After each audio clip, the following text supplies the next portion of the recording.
We're learning new details about how 3 young men fell from a cliff at Stevens Lake Park yesterday. Good evening, I'm Daniel Wynn. And I'm Dana Clemens. The calls came in yesterday afternoon for 2 men laying face down in a creek.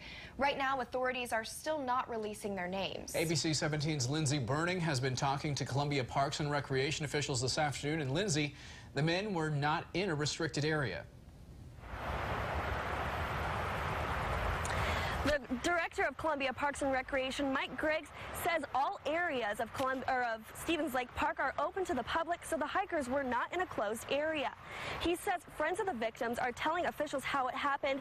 They say rocks gave way, which made the hikers fall. The Columbia Fire Department says they found the victims here, just below the base of the remains of Sherman's Dam in Hinkson Creek yesterday around 4:30. You can see how far the top of the dam is from where they were found here in the creek. Officials say it was about an 18-foot fall.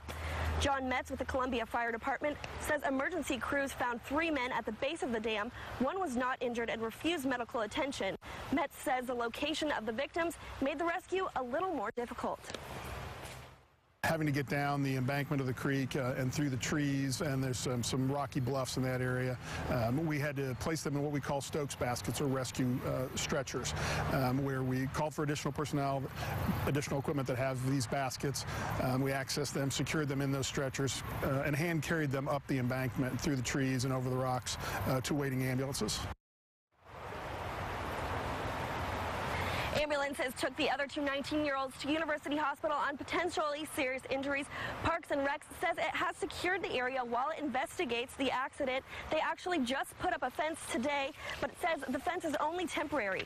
I talked to Columbia Police earlier today. They say they cannot release the names of the victims at this point, and Parks and Rec told me they have not been given the names yet either. Live in Columbia, Lindsay Burning, ABC 17 News. Thank you, Lindsay. We'll, of course, let you know the condition of the 2 victims as soon as police release their names.